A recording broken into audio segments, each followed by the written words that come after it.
सो hi guys, इस video में हम देखेंगे dehydro halogenation of alkyl halide. Okay, तो बेसिकली ये क्या है? ये हमारे एल्कीन को प्रिपेयर करने का एक मेथड है। ओके, अब देखिए इसके नाम से आपको समझ में आ रहा है डिहाइड्रो हैलोजिनेशन, मतलब हाइड्रोजन और हैलोजन जो है वो एल्काइल हैलाइड से निकल जाएगा। हैलोजन मतलब एक्स ग्रुप जो आपका फ्लोरीन, क्लोरीन, ब्रोमीन, आयोडीन, तो मतलब एक हाइड्रोजन और हैलोजन निकल जाएगा।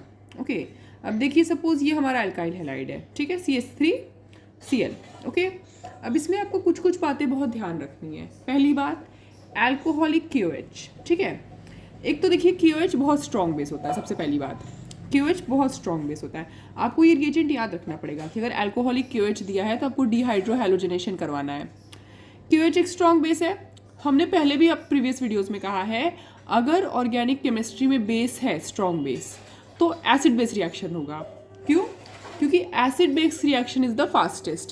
सोचिए अब मल्टीपल ऑप्शन है यार, ये हो सकता है, वो हो सकता है, माइट भी आपको सबस्ट्रेट दिया है, कोई रिएजेंट दिया है, तो आप सबसे पहले प्रेफरेंस देंगे एसिड बेस रिएक्शन को। तो अगर बेस है आपके पास तो एसिडिक प्रोटॉन एब्स्ट्रैक्ट करेगा।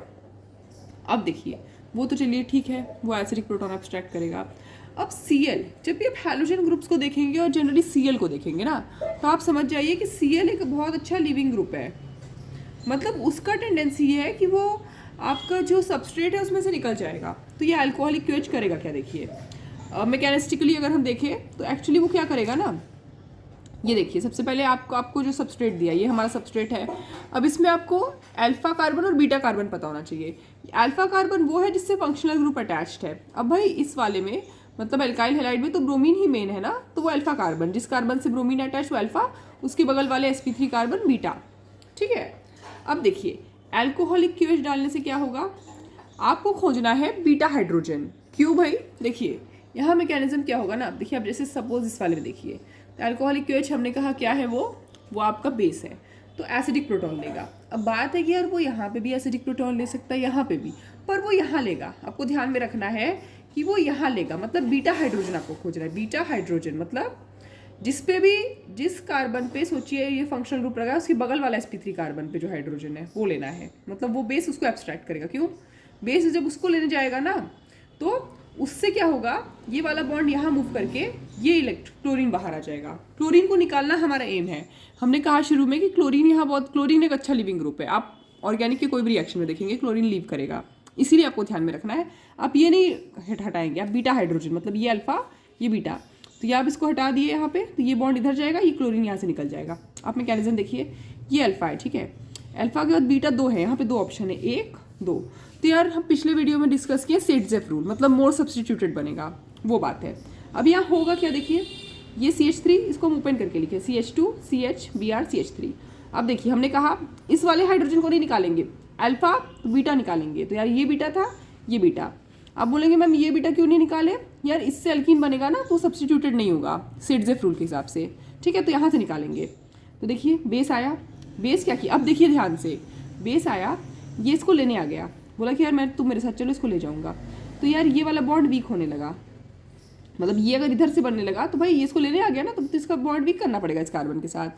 तो इस कार्बन ने क्या किया, इस कार्बन ने बगल वाले कार्बन से कंसल्ट किया कि यार देखो ये तो इसको ले जाएगा, तो ये इसको H+ की फॉर्म में ले जाएगा। H+, क्योंकि बेस है तो एसिडिक प्रोटॉन लेगा, H+ लेगा। तो ये H+ लिया तो यार ये इलेक्ट्रॉन तो इसके पास रह गया ना, तो ये डेल्टा नेगेटिव हुआ। जब ये डेल्टा नेगेटिव हुआ तो ये बोला कि चलो मैं अपना इलेक्ट्रॉन इसको दे देता हूँ, इसको निकाल देते हैं। ऐसे देखिए ये H के साथ इसका बॉन्ड वीक होने लगा, ये ऐसे हुआ।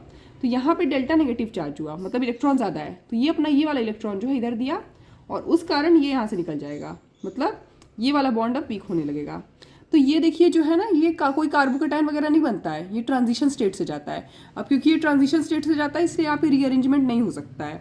दूसरी बात, ये मैकेनिज्म E2 एलिमिनेशन है, एलिमिनेशन बाय मॉलिक्यूलर। क्यों? क्योंकि भाई आप यहाँ देख सकते हैं ना, यहाँ पे दोनों रिएक्टेंट का इंपॉर्टेंट है, जो ये है ना हमारा अल्काइल हैलाइड और अल्कोहलिक KOH दोनों इंपॉर्टेंट है, ठीक है। ऐसा नहीं कि बस इससे मतलब है, दोनों इक्वली इंपॉर्टेंट है। क्योंकि ये जितना ये स्ट्रॉन्ग अगर नहीं होता ना तो ये रिएक्शन ही नहीं हो पाता, ये स्ट्रॉन्ग था इसलिए एसिड बेस रिएक्शन हुआ, ठीक है। तो यहाँ पे देखिए ट्रांजिशन स्टेट बनता है और ये बेबी अल्कीन है। ओके, अब आपको ध्यान में रखना है कि ये तो सेट-जेफ प्रोडक्ट है, पहला वाला सेट-जेफ प्रोडक्ट है।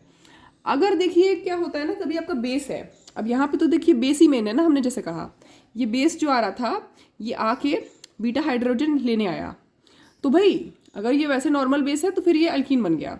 पर अगर ये बेस बल्की होता, मतलब ये बेस सोचो आ रहा है लेने एच और ले ही नहीं पा रहा है क्योंकि खुद इतना भारी है कि उसको वहाँ पे अटैक ही नहीं कर पा रहा है, तब आपका हॉफमैन प्रोडक्ट बनेगा। ठीक है, बल्कि बेस हुआ तो हॉफमैन प्रोडक्ट मतलब जो माइनर वाला प्रोडक्ट है। पर अभी इसके केस में तो कोई लोड ही नहीं है, इतना अच्छा तगड़ा बेस है, छोटा साइज़ का है, तो ये यहाँ पे आया। दो ऑप्शन था बीटा बीटा, ये वाला लेगा क्योंकि ये सब्स्टिट्यूटेड एल्कीन बनेगा, तो OH माइनस आएगा, इसको यहाँ से निकालेगा। ठीक है, इसको यहाँ से निकालते निकालते क्या होगा, जब यहाँ पे नेगेटिव चार्ज आएगा ये अपने इलेक्ट्रॉन निकाल देगा, ये इसको निकलवा देगा, तो ये एल्कीन बन गया सब्स्टिट्यूटेड एल्कीन। और H को ले गया OH तो H2O। और KBr कैसे बना भाई, K प्लस तो था ही और Br माइनस हमने निकलवा दिया तो KBr। ठीक है, ये काम और भी बेस से हो सकता है। तगड़ा बेस कौन कौन सा है, C2H5OH, C2H5ONA। ठीक है, और NaNH2। ओके, ये भी स्ट्रॉन्ग बेसिस है।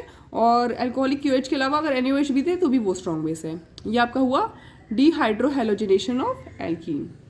ओके, एल्काइल हैलाइड, तो एल्कीन बना। फिर से आप देखें, ये यहाँ बॉन्ड बना रहा था कि ट्रांजिशन स्टेट है, इसका इंटरमीडिएट नहीं है, ये ट्रांजिशन स्टेट है, तो ये यहाँ लेने आया तो इसका डेल्टा नेगेटिव होने लगा, तो ये बोला चलो मैं इलेक्ट्रॉन यहाँ देता हूँ, इसको निकलवा देते हैं। ठीक है, तो ये आपका हो गया dehydrohalogenation of alkene. Thank you.